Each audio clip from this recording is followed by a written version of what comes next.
Révélation bimi awa. Ok, Jamal Azwa qui n'est 1 million par ma, c'est un homme avocat Jamal. Quand même, sur 57 millions, après ça qui est 1 million par ma awa. Sur 57 millions, c'est un homme avocat ou Sika Jamal. Balobi qui est un homme Azwa qui n'a pas 1 million 700 000 $. Alors 56 millions 300 000 $, on a ékeyi wapi. Pourquoi Libanais ou ya bombaki banda kala a obimisa la vérité na dernière minute. Ba révélation de bimi o ba avocat na basali mais oui ba awa jamande mutawa ba avocat na misi ba vérité parce que ba yebisa ba avocat ba tout nier biso boy to tomber na piège oyo ba avocat le bosso bazaka no yebisa so vérité binon boka mangwa ba audio apa mo audio a ba vérité OK mbongo oyo kamera zwaki ya pesi Jamal kaka pa 1 million qui a pamba nyonso na libenga ego ameliango te batemboka oyo Congo oyo tokosuka wapi na ba comportement ya boy anto senga na bandeko bando luka ba ba luka liberté provisoire bo comprendre des ba jeune ngezali na reçu que 1 700 000 $ représente seulement 3% des 57 millions de dollars qui étaient décaissés en toute illégalité de la Banque centrale en bonne d'urgence. Sur injonction dit moi Midechu Vital Kamerhe Lwakani Nkingi, le directeur de cabinet du chef de l'État.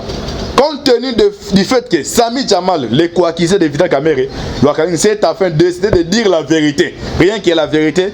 Sa sécurité à la prison centrale de Makala vient d'être renforcée pour des raisons évidentes.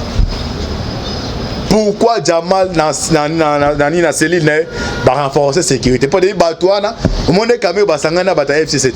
Neymar au taille de Basali bloque. Bonjour, bonsoir, on a balandinion soya. La voix céleste à Vibia TV, Mbote Nabino, Bozali, Ebele, partout dans le monde. Bozako la Nabiso par la internet, Wana na niveau États-Unis, na moni pasteur, César Mouanga. Toi en Europe, c'est que la Suisse, c'est que Toko. En Suisse, toujours, maman Conde chita la main des opprimés. En France, maman Kabas Charlotte, en Belgique. Maman Dédé Charlotte, en Asie, Océanie, en Afrique, sans oublier en République démocratique du Congo. Et Zali, moi, Nabino, Ndeko Nabino, Moïse, Maoka, Antibal, l'émission Nabiso, émission Bolingara. Toloba, autre maison, c'est la décryptage, il y a actualité politique. Alors, si j'ai tout sur la Abus Nabino, Nabo Sainte Merbote Mingna. Na caméraman c'est ma caméra John Maboke Bende Nandeko Alvine bandeko tout à la face céleste Zambe a Pambola Bino bandeko bozana RDC na matipisha partout vous pouvez makasi pona Congo vous pouvez pour la makasi biso batoto le kana pour faire une formation en temps réel. Alors si je te lobela au thème to lobela révélation bimi awa OK Jamal Azwa qui n'est 1 million par ma, c'est un homme avocat Jamal Kamerhe sur 57 millions après ça qui 1 million par ma awa donc lobby bien mikoleza koya na deuxième décret non c'est ko bino yango déjà bino bande bo senga libération Kamerhe est-ce que ce que ba révélation na bien ba révélation des vrai soro ya Kamerhe ozani Toli mba biso ba dessus des cartes ndenge nini ba révélation de bimi o ba avocat na basali mais oui ba awa jamande mutawa ba avocat na misi ba vérité parce que ba yebisa ba avocat tout nier biso boy to tomber na piège oyo ba avocat le bosso bazaka no yebisa so vérité binon boka mangwa ba audio apa mo audio a ba vérité OK mbongo oyo kamera zwaki ya pesi Jamal kaka pa 1 million qui a pamba nyonso na libenga ego ameliango te batemboka oyo Congo oyo tokosuka wapi na ba comportement ya boy anto senga na bandeko bando luka ba ba luka liberté provisoire bo comprendre des ba jeune ngezali directement to tanga ya bino article awa oyo ya révélation et bimi tolanda comme ça to limba la biso to continue tolanda to suka tolanda avec 4 heures de l'ouverture du procès en appel qui oppose les Miami déchu Vital Kamerhe Lwakani Nkingi et son comparé Jamal Sami contre la République démocratique du Congo qui s'est constitué partie civile, les grabataires libanais de lui ses langues et retrouve toute sa mémoire permettant de rétablir la vérité. En effet, dans le cadre des travaux de 100 jours des 100 jours du chef de l'État congolais. Un montant de 57 millions de dollars a été alloué pour la construction de logements sociaux préfabriqués. Cette affaire a fait l'objet d'un procès lequel a abouti à la condamnation au premier degré, notamment de Mwami, de Vital Kamerhe Lwakani Nkingi, de son comparé Sami Jamal et de Jano Moïma, pour détournement des fonds publics, corruption et blanchiment d'argent. Selon les affirmations de l'avocat de Sami Jamal, publiées sur les ondes de la radio Top Congo FM, celui-ci n'a reçu que 1 700 000 dollars. Sur 57 millions. Selon l'avocat Sika Jamal, balobi que non, 1 700 000 dollars. Alors 56 300 000 dollars on a ékeyi wapi. Pourquoi Libanais oya bombaki banda kala aobimisa la vérité na dernière minute? Soki eza makambo ya solo o bavoka ya Jamal balobi Kamerhe na deuxième degré sort ne sani to continuer to limbola biso na bino. N'a reçu que 1 700 000 dollars représente seulement 3% des 57 millions de dollars qui étaient décaissés en toute illégalité de la Banque centrale en bonne d'urgence. Sur injonction dit Mwami Deshu Vital Kamerhe Lwakani Nkingi, le directeur du cabinet du chef de l'État. Compte tenu du fait que Sami Jamal, le co-accusé de Vital Kamerhe Lwakani, s'est afin décidé de dire la vérité, rien que la vérité. Sa sécurité à la prison centrale de Makala vient d'être renforcée pour des raisons évidentes. Pourquoi Jamal na cellule va renforcer la sécurité? Pour des batouana, au monde de Kamerhe basangana bata FC7. Neymar au taille de basali bloc. Les serpents wana serpents aibi au kosa bato. Nenga kosaki akosaki na nitundo ya Kasende. Serpent oye wana. Allez monte parle. Yebuna Mathieu, viens Mukolo. On ne peut pas nous intimider. Na bengi yemei, viens pas akei. A démissionner ça. Bana so ba moyo na tongo. Akomo pia na bana kanda. Ozu na baké serpent ngo soki pas Kamerhe. Ko bangelo otetanga combat Tshisekedi. Na deuxième degré que bozo wando zambongo. Wando li anaye. Dialogue ekota to obima. To comme so premier ministre. Les mêmes serpents pas les deux juges. Serpent maza teti. Et c'est pas les deux juges. Bobo est prêté serment. Bo talado les mêmes serpents wana.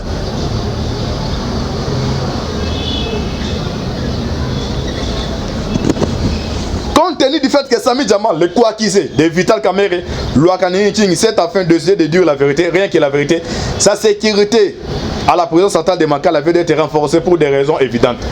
Le grabataire libanais Sami Jamal est-il devenu un témoin très gênant, notamment pour les co-auteurs et les complices du fait que des faits lui reprochent. Quelle sera la réaction de Vital Kamerhe au regard des précitées affirmations explosives de l'avocat de Sami Jamal, lequel l'a toujours clamé son innocence? Vital Kamerhe va-t-il maintenir sa ligne de défense actuelle, devenue intenable? Allons-nous assister demain vendredi à un déballage total, intégral et systématique de la part de Sami Jamal? Par ailleurs, les États-Unis d'Amérique, dans les déboires judiciaires du Vital Kamerhe, et soutiennent sans aucune hésitation sa condamnation en première instance à 20 ans de travaux forcés par le tribunal de grande instance de Kinshasa-Gombe. À 24 heures du début du procès en appel du Vital Kamerhe, qui démarre ce vendredi le 21 août 2020, le comité au fort relation, la sous-commission bipartisane de la commission des affaires étrangères du Sénat américain qui réunit les sénateurs de la majorité membres du parti républicain et ceux de l'opposition membres du parti démocrate soutiennent l'administration de la justice et de la République démocratique du Congo contre ces criminels à col blanc. Le fait que les sous-commissions des sénateurs américains n'ont rien à reprocher à l'équité, l'indépendance arbitraire de la justice de la République démocratique du Congo, ainsi que la procédure judiciaire et les verdicts qui condamnent en première instance les prévenus Vital Kamerhe en appel de la véracité des informations de détournement des fonds publics qui sont retenus à la compte de ce criminel à col blanc.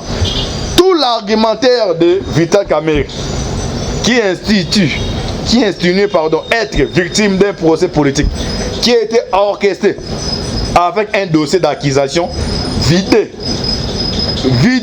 tombé en dessous étude avec ses avis d'experts d'une troisième personne de confiance. Le comité en force et relations du Sénat américain s'est exprimé en des termes clairs, nets et précis au sujet de la condamnation de Vital Kamerhe. Donc, vous comprendre le dossier à Kamerhe, donc, moi, na mai, ndenga zawana,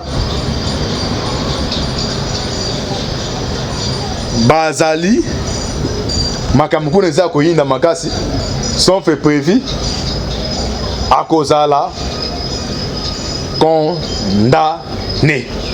Awa soto kutabode tout dernier sujet awa eza maman na likambo boyeba électorat ya États-Unis influence ezali wapi tozo kende wapi c'était permettre tokolimbo la makametali ya tribalisme boyeba awa ba engene ezo betama tokosukela wapi boyeba géo électorat ezo c'est parce que les États-Unis Fayulu Bemba, Katumbi, Tshisekedi, Kabila, et les trois qui se passent dans le niveau États-Unis. Nani en avance, nani moutoula kobimato landa awa avec Atibal, eza maman El Kambou. Les grands thèmes au fait atolimbo la ngobo landa.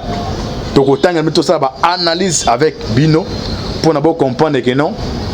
Nani a un avantage na makambu ezako se passer. Na kati ya électorat ya États-Unis. Totanga tolimbo ya c'était peut-être le moment métallique ya tribalisme. Ma pona mi siko elisa niveau États-Unis. Mabunda keda ki Belgique. Sans les informations à Kena Mbongo pour na baluka na tendance pas les États-Unis ba tendance et ça les maka. Baluka tendance ni mutuna ko 2002 novembre oyo koma le nouveau président des États-Unis. Fayulu peut à ce journée mingi na niveau États-Unis. Est-ce qu'il n'a pas jour à passer aux États-Unis? Azo qui temps. Ya ko ça la lobbying. Ba su temps ça la lobbying té. Moi ça tout même. Les régimes en place. Mais avec analyse antibato ça biso bino awa. Bino ne bo comprendre. No mapona mo ça ma niveau États-Unis. Nani a tendance ya malom makasi. Mais comme on est dessous des cartes avec antibal, tout ça va dessous des cartes. Tout ça limbo la biso bino. Tout le bateau. Boye ba électorat ça se passer à niveau États-Unis awa. Côté ni naza favori. Comme ça moulaye makasi on 5 ndeko caméraman.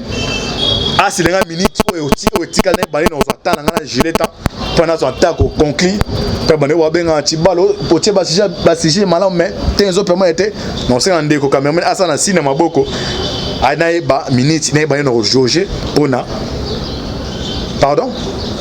OK. Merci ndeko John Maboke Bende. Dans 15 minutes pour ça décryptage ya électorat États-Unis to landa ah bien. Ndé to tanga awa ndé to ça ba analyse bo comprendre na un avantage dans monta au manasiko na États-Unis. To le baté to landa awa na répéter bien fa la autre dans États-Unis.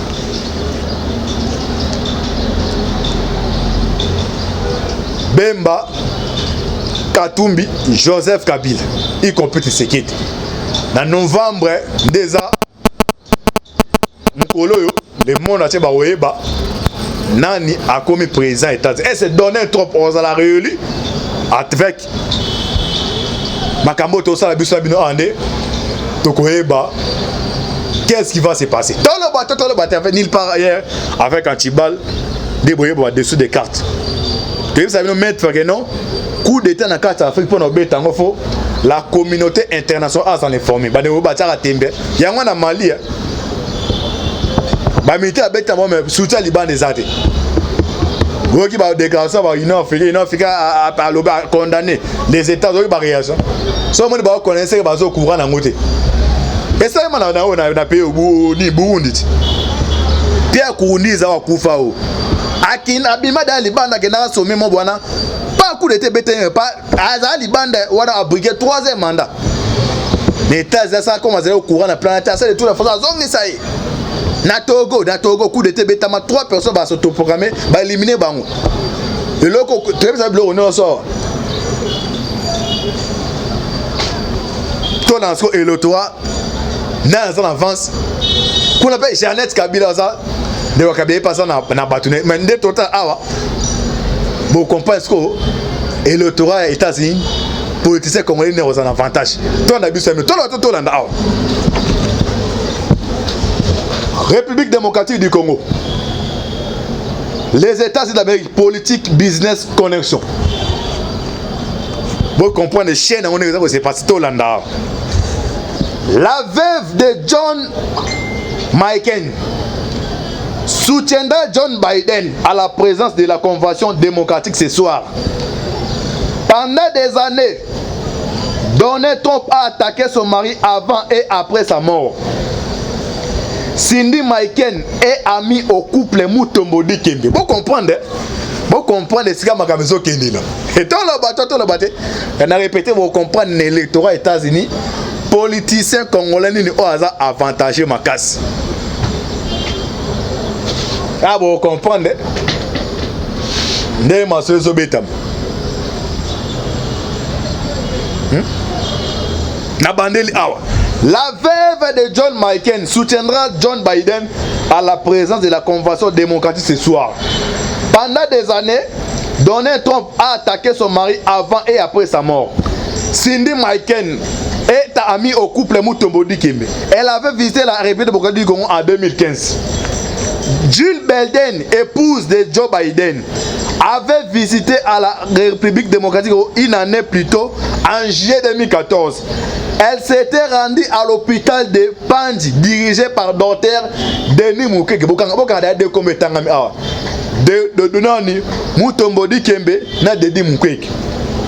Elle entretient des relations avec Jeannette Kabila, 3e combat. Vous comprenez? Vous comprenez ce qu'on a répété? Ah oui, ça et les trois aussi passé États-Unis. Politiciens ils ont un avantage. On a répété 3 comme Tangami. Mutombo Dikembe, Denis Mukwege, na Jeannette Kabila. Bon là on a bandé côté Jeannette. Donc épouse de moi si ya Muto aza candidat siko aux États-Unis. Côté ba démocrate Joe Biden. Moi si na 2015 à 2014. Akenda na Pandi, ne pita ya nani ya nani docteur nani Denis Mukwege. Après balobi azana ba relation na li passe à Kabila Jeannette Kabila. Vous comprenez et là nana loba. Donc elle entretient des relations à Antiba bon toujours musique na eso mamba ya nani yo ya Rosa Malonda. Na ibse no banda kana elle entretient des relations avec Jeannette Kabila. Ce qu'il faut botuna. Moi si ya Joe Biden ba relation ni no bazana Jeannette Kabila, ba relation za nini? Il y a coopération, ba relation à nini? Elle a traité des relations avec Jeannette Kabila. Elle a traité 3 combos. Et puis non si ça va comprendre na so to conquérir. Tout le bateau bon là. Nikki Ali. C'est elle qui a finalement contré Kabila à ne pas être candidat pour la 3e mandat et a obligé à Corneille Nanga à publier un calendrier définitif pour la tenue du scrutin de 2018. Nikki Ali est pressentie vice-présidente des États-Unis sous le 2e mandat de Donald Trump si ce dernier gagne les élections. Vous comprenez mon besoin bétam. Quand comme on attend il y a Nikki Ali. Moi na moi ça yaka awa. Pour na ko pesa Kabila ne bi de Richardson yaka na tango Mobutu ndenge yaka. Même ça dans 3e mandat là c'est aux sécuriser. Hier tout seul Trump président américain za président a réélu alors ça vice-président au niveau États-Unis. Moi na 4e combo. To continue. Mutombo Dikembe, légende vivante du basketball, américain. Ce garçon grandit dans la commune de Barumbu à Kinshasa, a de très fortes connexions dans le monde politique américain et celui du business. Depuis un certain temps, il influence de manière discrète et informelle la politique des États-Unis en RDC. Natangi quand comme ça, mais autant il y a bien de bétama. Mutombodi Kembe. Oaza Congolais beta basket dans niveau États-Unis. Moi na Baumbu. Pour l'instant, selon Bikilix. Ba oza Bikilix, un laboratoire antibaso mais comme makuna okufie. Donc Bikilix appelle ça révélation que non. Pour l'instant, à part les politiciens congolais, Mutombodi Kembe, pour l'instant, il y a des gens qui ont influencé la politique qui a RDC à niveau États-Unis. Je crois que retourne, comme on s'attend, il y a politicien à part Jeannette. Et Jeannette, on va directement Kabila.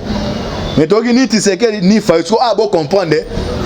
Naïna Lobani, tu continues, bon, là, très attentif. Tout le bâté. Mutombodi Kembe, légende vivante du basketball américain, ce garçon grandit dans la commune de Bambo à Kinshasa, a de très fortes connexions dans le monde politique américain et celui du business depuis un certain temps. Il influence de manière discrète et informelle la politique des États-Unis en RDC. Il s'est rapproché du président Tshisekedi. Il se rapproche du président Félix Tshisekedi. Nabane le pote pour comprendre Antiba nga lobanini. Nazo tanga ndenge Bikilix a commis pour comprendre ce que ndenge masozo betam. Il influence de manière discrète et informelle la politique des États-Unis comme sous forme un lobby à niveau États-Unis. Donc azaba couloir est-ce que bato ba yo ke la kaye. Alors Wikileaks a souki sabi, il s'est rapproché du président Félix Tshisekedi, le président Argel. Na continué. Le doyen est l'incontournable Herman Hank Cohen, ancien ambassadeur et sous-secrétaire des États-Unis chargé de l'Afrique, officiellement retraité, mais toujours très actif dans la diplomatie américaine sur le continent africain à travers ce lobbying. Personne à Washington parmi les diplomates ne connaît les politiques comme Afrique. Donc, personne à Washington parmi les diplomates ne connaît le monde politique africain comme Cohen. Cohen soutient ouvertement le président Félix Tshisekedi, avec qui il a de très bons rapports. Bill Gates, mais bon là on comment comprendre. Non non, moi je n'ai pas camarade habité ça ba fake news que non Moïse Katumbi a bien que non Tshisekedi a au deuxième mandat. Mais là c'est ce qu'on doutait mais à travers Wikileaks. Dans Wikileaks il y a site moins d'informations mais ça information souvent d'état. Oh ça mutamaele ana boy polémique. Après ce site Wikileaks soza besoin que l'okei et ça en anglais au bimiso traduit ba révélation à bimisa de 2020 ba no mona mamba aya lobe makabetali ya rapport ya o to ba financer ba électeur RDC on comprendre makambo na carte c'est Wikileaks vous tapez ba révélation na bla na yedo na personne qui no vérifier peyo ba misubino ba le kebele bazan expert en recherche c'est raté toujours critique yo peut ça la recherche ça la recherche o ya o comprendre. Peut-être François on a traduit dans salle dans ses trophées mais comme ça en anglais traduit au comprendre non anti-bazari n'a raison. Cohen soutient ouvertement le président Félix Tshisekedi avec qui il a de très bons rapports. Bill Gates, richissime et philanthrope américain, entretient dans le cadre de sa fondation de bonnes relations avec le président Félix Tshisekedi. Vemba Dizolé, ancien marine dans l'armée américaine. Il est universitaire, analyste et expert de la politique congolaise aux États-Unis. Dizolé intervient dans plusieurs conférences pour parler de la RDC. Roger Moutou, homme des médias polyvalent. Moutou a enseigné pendant plus de 25 ans aux États-Unis au niveau du secondaire. C'est polyglotte originaire de la RDC, a interviewé plusieurs stars de world music et des leaders politiques africains de premier plan dans le cadre de sa célèbre émission RM Show sur la VOA. Aux dernières nouvelles, Roger Moutou Roger Moutou est retourné aux études pour obtenir un master en management et leadership. Ige Boketu Efode est le responsable du développement du corridor mondial de MoneyGram International. Efode est un expert de la finance internationale qui vit aux États-Unis depuis 30 ans. Mais il a toujours des passions pour les pays de ses ancêtres. Awa, naiti natangi titre oyo. Vous comprenez ce que Bandeko Bolanda biso sikoyo. Vous comprenez l'électorat États-Unis. Na 2 novembre et qu'on a avantagé na politicien nin. Tobo est aux pays souverains. Mais tout ça se joue aux États-Unis d'Amérique. Natangi ba kombo ya bato. Mais ndenge na limboli. Vous comprenez nani aza na avantage. Na ebité soki ndeko John Maboke Bende a reçu la minute. Na eba na 5 minutes oyo on a tiré nango. Na abordé ce dossier ya tribalisme. Na za belema on a numéré. Na kata belema wana. Exemple par exemple nazo répété maintes fois ngai mo mutu na sala émission peut-être yo lo bakena aye aza moluba ngai na sala émission comme nanga Moi Maoka Likako Moïse comme nanga Maoka M A H O K A L I K A K O M O I S E Maoka Likako Moïse naza origine ya province orientale na mitu comme isko Chop village ngazali Bolama. Mais il y a le Likamboyo parce que trop c'est trop. Dans quelques analyses, dans le numéro de point, tous autant comme ça, tout limbo là, pas tout le cochité. Il y a un bêta à cette tribalisme des Amabé, il y a un bêta parce que les autres sont allés RDC. Tolanda, d'abord, premier point. Pendant le règne de Joseph Kabila, les Swahili étaient presque devenus la langue officielle dans l'administration publique. Dans tous les bâtiments de l'administration, les Swahili régnaient à mettre comme si ces gens ne savaient même pas parler français. Aujourd'hui, vous attendez pas les fonctionnaires ou agents de l'État par les Tilouba au bureau pendant les heures de travail. Il y a Kabila, Joseph. Et ça aussi, Mina Sema, on a piqué Massas. À ce téléphone. Mais pour l'instant, à moins que je me trompe, on a monité, on a balé à travail, à moins que ce soit 15 bar, mais c'est comme un établissement, il y a l'État, tu loues besoin, on a habité, on a première remarque, on a remarqué. Deuxième remarque, mais c'est un zobe macambo, un obéta, c'est un tribalisme, mais c'est un obéta. Deuxième remarque, les balouba ne font pas du trafic d'influence comme c'était le cas pendant les règnes de Mobutu et Kabila. Ils veulent que tout se règle par la justice. À l'époque de Mobutu, la chanson était Oyebingaïté.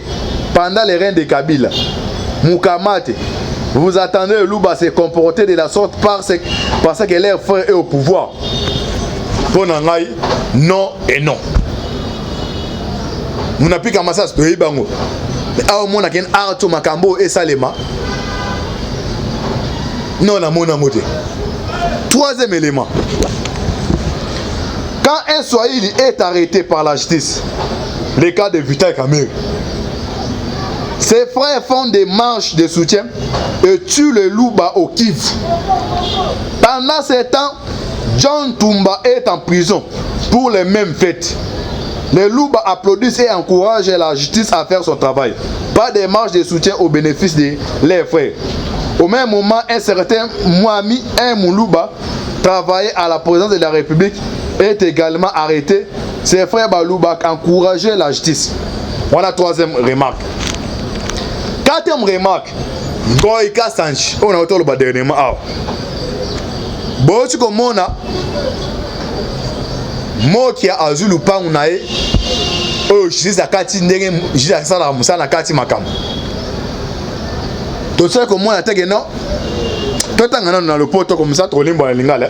Pour bander babi que non, lingala, toi tu es bander comme ça, tu es dans le poteau, tu es limbo la lingala. Ngoïka Sange, un moulouba déguerpi par la justice.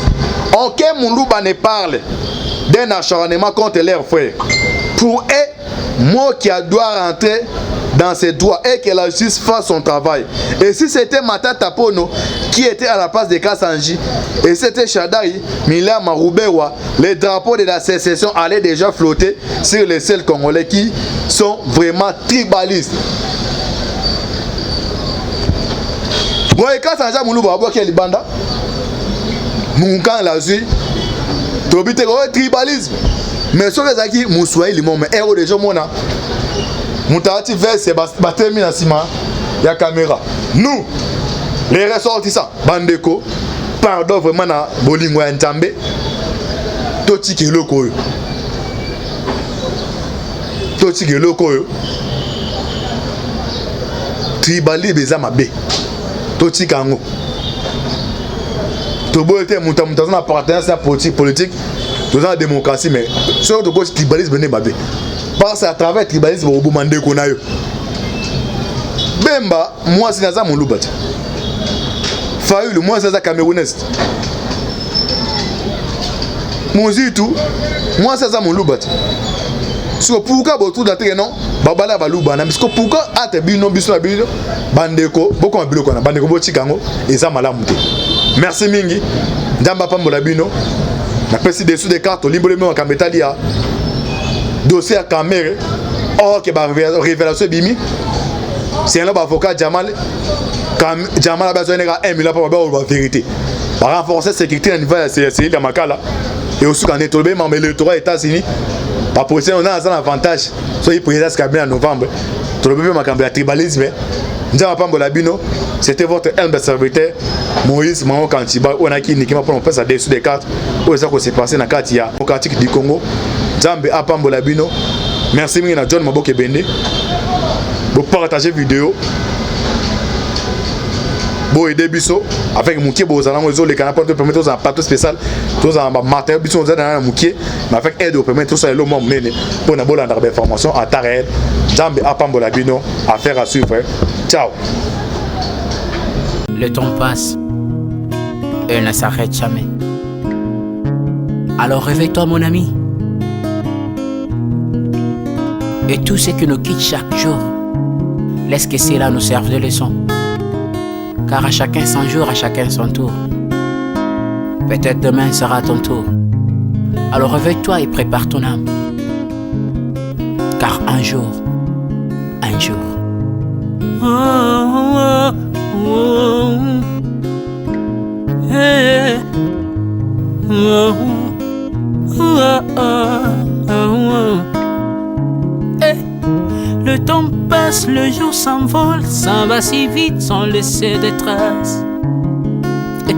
Comment faire pour l'arrêter, car il nous amène vers le jour de départ. Yeah. Tout c'est fort avant nous, n'ont pu l'arrêter. Il s'en va sans arrêt, sans pitié, ni nous laisse le temps de faire nos bagages, et de tout mener.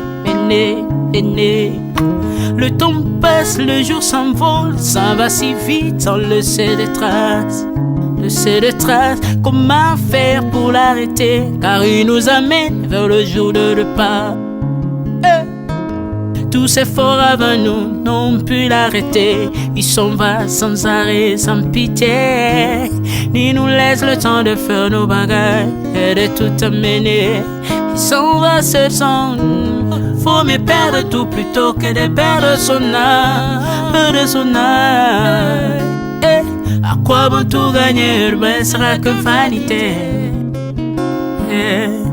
À quoi bon tout gagner, perdre son âme si l'on est censé de tout laisser. Moninga, verser le sang de l'autre, demain sera le tour, tu seras seul comme dans un miroir. À quoi bon tout gagner, perdre son âme si l'on est censé de tout laisser. Moninga, verser le sang de l'autre, demain sera le tour, tu seras seul comme dans un miroir. Où tu rendras compte devant le Seigneur. toute ta vie sur terre. Après avoir tout gagné, l'on s'en va seul, sans rien amener. Moninga, faut me perdre tout plutôt que de perdre son âme. À quoi bon tout gagner, demain sera que vanité. Vanité, faut me perdre tout plutôt que de perdre son âme. Perdre son âme, perdre son âme. À quoi bon tout gagner, demain sera que vanité. Moninga, Moninga, Moninga, Moninga, tala tangwe koleka Moninga, Moninga, tala bato bako kende. Okosala lolendo na mokili okanisi mokili yango yayo, tala bato bako leka. Tango ekomema ngai, tango ekomema, tango ekotika moto te. Bakulutu bayakala basi bakende Moninga, tala tango ekomema. Papi Charles Mombaya si akenda kala. Otango otango eza komema. Ya Mari si akenda ye misa mungolo tala tango ebebi ye. Papa de baba si akenda kala. Tango tango eza koleka. Ale moloto si akenda kala. Otango otango eza koleka. Ata Mobutu sese kokukungwendo wazabanga asi akenda kala. Tango eza koleka. Mzee Laurent Désiré Kabila akenda kala. Tango eza koleka. Tango ekotika moto te, tango ebangaka mokolo te. Liwa bangaka mokolo te, abangaka peleki te. Abangaka moto mbongo te, yokaka pe mobola mawa te. Liwa tango ayaka amemaka moto nyonso moto nyonso tango ekoleka. Lengela bomoi na yo epana yawe. Tango ekomema lengela bomoi na yo, mokolo na yo ekoya okokende ndenge nini. Le temps passe, ne s'arrête jamais. Le temps passe. Moninga, Moninga, tala tango ekomema. Moninga, Moninga, tala tango ekoleka. Moninga, Moninga, Moninga, tala tango ekomema. Moninga, Moninga, tala tango ekomema. Tango ekotika moto te. Lengela bomoi na yo, tala bato bako kende. Osala ndenge nini okotikala ebende te. Okotikala ebende. Le temps passe, ne s'arrête jamais. Le temps passe, ne pardonne jamais. Le temps passe, ne s'arrête jamais. Lengela bomoi. Moninga,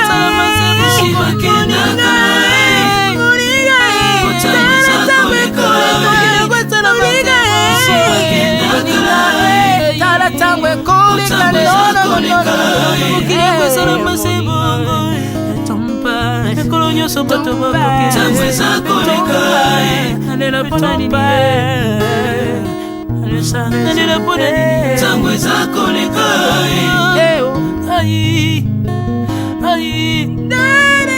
Tango eza koleka.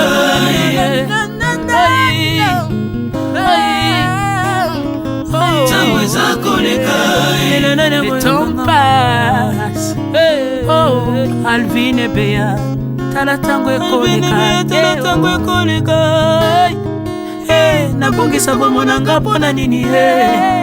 Bato bakokende biloko nyonso ekoleka. Nalela tina nini. Natangisa makila na boma bato mpona nini. Soki nyonso ekoleka. Un jour nabanga kufa mpona nini. Soki naza putulu ya pamba mokolo ezali na koleka. Le temps passe.